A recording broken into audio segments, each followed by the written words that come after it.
Alright, what is going on, guys? Got another breakdown for UFC Vegas 71. This one's on the main card at light heavyweight. We got Vitor Petrino making his UFC debut against Anton Turkalj. They're the same on reach, just about, and Turkalj is 2 inches taller. So I guess I'll start with Vitor Petrino. 7-0, picked up a solid win on the Contender Series, back and forth fight, ends up getting the finish in the second round. It was interesting because it was the same opponent that he made his UFC debut against in 2019. Knocked him out 25 seconds in his debut, where Bellator had already notched 5 fights, had a perfect record at that point. So he got to face him again in the Contender Series, and again, back and forth. Petrino has good striking, or seems to have a fair amount of power in his hands, I should say, and he moves fairly well for the weight class. Just looks to move forward and land hooks, and he was doing that in the first round, landed some really nice combinations to the head and body. Bellator was definitely wearing it, busted up after minimal striking output. So that's how you know that Petrino has some serious power in his hands. And he also showed a good account of himself on the ground in that fight, because that's kind of the theme with Vitor Petrino. I feel like there's more questions than answers. There's things that look really good, but we just can't really get a measuring stick for this guy based on his pre-UFC records. A lot of these guys are debuting fighters, two debuting fighters, 0-6, 1-17. Those are his wins. He does have a couple decent wins to go along with that, but Turkalj also has some higher, neither guy has a high level win. But I think Turkalj has faced a little bit more competition, or a little bit more well-rounded competition, and he has more amateur fights. So I'm not saying it's going to matter. It's just we don't know. There's a lot of question marks in this matchup. That just seems to be the theme. But he did look a little tired in that fight. But at the same time, I like what I saw in the scrambling. Was able to fight out of a triangle choke, or at least neutralize the threat of it before it got really bad. Was able to get up, and he did get dropped at the end of the first round, which was a little bit interesting. But, he bounced back, caught him with a glancing blow off of a spinning back fist that missed, caught him with a left hook, and then the follow up ground and pound, just needed one, put him out definitively. And, that shot really shows how much power this guy has in his hands. So, yeah, lots of power, good movement. And, I like what I've seen. He's young, 25, but still a lot of questions with this guy. But it's the same thing with Anton Turkalj, who I think has also shown some promise. He's shown that he's fairly well rounded.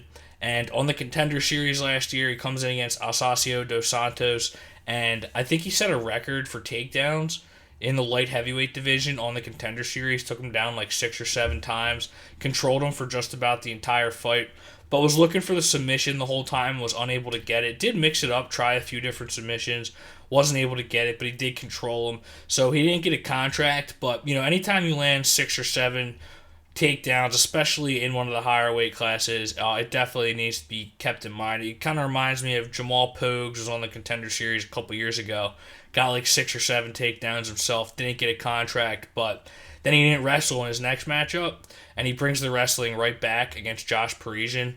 So I do think that we're going to see Turkalj go to the wrestling in this fight, because I remember that fight against Dos Santos. The fear was that Dos Santos was going to chin check him, and Turkalj never gave him a chance. It was just all over him. So I expect to see that again. And Brave FC has a couple nice wins. Has the fastest knockout in the history of Brave FC, I believe, against Konstantin Soldatov. Hit him with a spinning back fist, knocked him out 13 seconds in. Against Ibo Aslan, bounces back in that one, was getting messed up in the first round. Pretty clear round for Aslan. Heard him a couple times, was controlling him in the clinch, got some ground and pound. Has success in the beginning of the second round too, but then I think it was a slip. Turkalj pushes him into the fence, ends up getting him down, uses some elbows, and then in that scramble he ends up getting the rear naked choke. So nice bounce back win there. But it's kind of the same deal as Petrino. Not a lot of high level opponents, and he's finished a lot of these fights early. So it leaves a lot of questions about what he looks like in an extended matchup. But we have seen him go the distance a little bit more than Petrino has, though not by much. It was really just that Dos Santos fight. We saw that he can wrestle for a full 3 rounds, and he wasn't getting much back. So again, man, there's just a lot of questions. On the feet, he has been stunned in a couple of these fights, but he stayed in there. And he does have good striking, too. He has really good body kicks. I'd say those are his best weapons. So that's interesting. If we're worried about the gas tank for Petrino, that could be a really important weapon if he's able to just land a few of those. And, I haven't even talked about it. He took his UFC debut against Gilton Almeida and comes in way undersized for a heavyweight and just gets choked out in the first round. So it's going to happen. That was pretty much his ticket to the UFC. Just has to be a sacrificial lamb for Almeida. And now he's here after not getting the contract off the W on the Contenders series. So, yeah, nothing really to take away from that one. It was just like we can just pretend like it basically didn't even happen. So I don't even think it has any bearing for this matchup. But we look at the odds here, and Turkalj was a more sizable underdog a couple days ago. He was like plus 125 ish, and this fight has gotten to a pick'em now. It's minus 110, and I'm not betting it first of all, but I guess I'm gonna side with Turkalj like ever so slightly. But I think this is one of the more difficult matchups to predict on the card. It's just like it's a pure coin toss for me, and I will say that when I look at the tape, I do think that Petrino shows like a high pedigree for striking. His striking looks really good. And Turkalj has been wobbled in a couple of these fights. So I could see Petrino just taking care of business really easily. But because there's a lot of unknowns in this matchup, I'm just going to side with Turkalj, who appears to have a sizable grappling edge.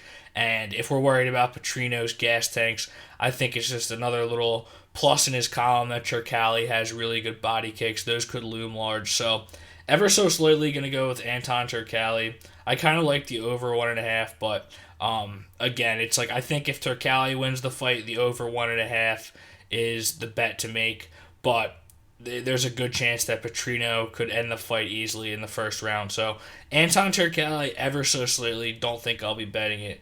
Won't be surprised if I'm completely wrong on this one. So thanks for watching, guys. Sure, subscribe and take it easy.